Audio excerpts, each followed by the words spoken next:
Hello guys, this is your Eliza Vlog again and again. Panibagong video at panibagong gala na naman to. Sobrang tagal na din talaga guys yung last ko pang gala na kasama si Andrea. Ayun, sa wakas natuloy din ang aming lakad. At syempre dahil napakalapit sa amin yung BGC, yun naman talaga ang lagi naming galaan. Tuwang-tuwa pa nga kami dyan guys kasi nga hindi namin inaasahan naging matchy pa yung aming outfit ni Andrea. O diba, for the flower ang aming atake. Sobrang tagal na rin talaga kasi na hindi kami nakagala ni Andrea. Sa wakas natuloy din. Kaya nga yung sabi namin dapat kabog ang aming outfit. Syempre before kami rumampa doon sa may BGC, kailangan nakapag-retouch muna kami. Kaya pumunta muna kami sa CR para mag-konting ayos at mag-retouch muna. Ayan, di mawawala yan sa routine.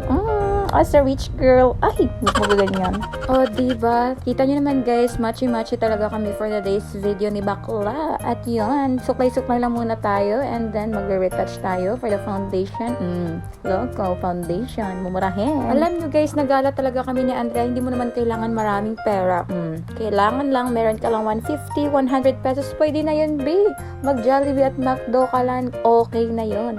At ang maganda lang naman dyan ay makapag-take ka ng picture na napakarami at mai-post ka lang sa Facebook, Instagram. At syempre, higit sa lahat, magkaroon kayo ng bonding ng friends mo. Kasi nga, dami na namin talagang mga rants be at mga problema sa sarili namin. Sarili namin. At marami na kaming gustong pag-usapan, bitches mo, saya. Habang nagre-retouch nga guys, sobrang na-excite na kami kasi nga sabi nga ni Andrea, dami ko talagang ikukwento sa'yo bakla. Ako din, excited na rin ako makinig be. Pero alam mo, pag nagkukwento kami ni Andrea guys, kulang lang sa amin yung 3 hours sa isang tao. Hindi yan matatapos ang aming chika. Ayun. Kita nyo naman guys, for the matching ang mga fanny mo.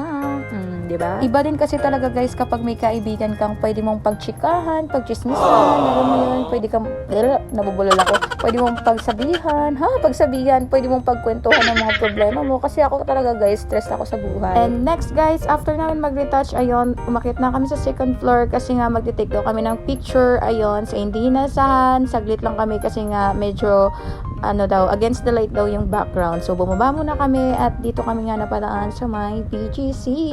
Hindi ko na siya masyadong binidyohan guys kasi lagi naman nakikita sa aking mga previous vlog. Kung nanonood kayo, panoorin nyo na lang. Tawang-tuwa nga kami dyan guys ni Andrea kasi nga may dumaan na dalawang mga foreigner. At syempre, lumaki yung mga ulo. Binati ba naman mga pretty girls? Mga matchala daw Hindi ko alam kung anong ibig sabihin. No? So, nag-tiktok nga muna kami guys ni Andrea para naman meron kaming ma-upload sa tiktok namin. At yun, pagkatapos noon, 3 video lang, ayun, napagod agad din. So, nagpahinga na naman. Diba? Saglit lang kami, napagod na agad. Ganyan ang aming atake sa BGC.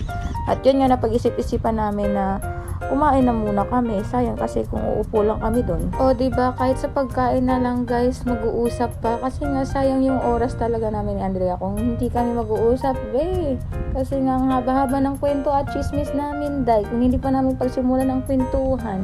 Sabi ko naman sa inyo guys, mayroon lang kayong 150, 200 pesos, okay na yon kasi good for budget yun na yun sa Jollibee or McDo. Diba? Makakagala kayo ng BGC. Hindi mo naman talaga kailangan may pera. Kita nyo naman guys, ang ganda talaga kapag gabi ka gumala kasi napaka-fresh ng hangin at talagang makakapag-isip at makakapag-relax ka talaga ng malala, malala pa yan. So, dito na part guys, ito yung tinatawag na Forbes Town. Ay, Forbes Town ba to? Oo, tama. Ito yung Forbes Town. So, dito makikita nyo guys, palang maraming ilaw-ilaw. So, lagi din to na sa video ko kung nanonood din kayo ulit sa aking mga previous vlog. So, ito talaga guys, pinakamaganda talagang galaan din sa may BGC kasi maraming foreigner dyan. Kung gusto mo mag-hunting ng mga kano-kano, pumunta ka sa Forbes Town, marami dyan. So, dito guys, napastop nga kami sa may 7-Eleven kasi parang napag-isip-isipan namin ni Andrea na tumambay kami doon sa favorite spot namin na tambayan. So, syempre, pag tumambay kami, kailangan may mga drinks din kami at food na dadalhin doon para naman hindi na masyadong boring So, ayun, bumili na rin kami ng 2 cups kasi nga parang mapapainom kami ni Andrea para naman daw mas stress reliever. Stress reliever! Diba? Loko, na ganyan pa.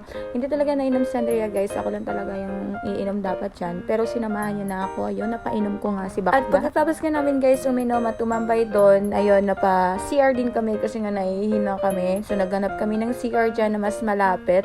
And ayun, naghihintay na lang kami dyan sa jowa ko kasi nga waiting kami kasi nga pa-out na rin yung jowa ko kaya sasabay na rin ako pauwi. At nung napatambay nga kami dyan guys, ayun, nagulat kami kasi may isang lalaking lumapit sa amin, isang photographer siya. So ayun, isa daw siya sa mga photographer ng mga brand ng shoes. So nakita kasi kami ni Andrea na couple kami na naka-boots, so naspatan kami ni kuya. So ayun, nagpaalam naman si kuya kung pwede daw ba kaming i-photoshoot. Sabi naman namin, okay lang naman. So yun, din namin inaasahan guys kasi whole body din pala. So ayun, sabi namin, oh wow, sana all, sana all, napaba sana all.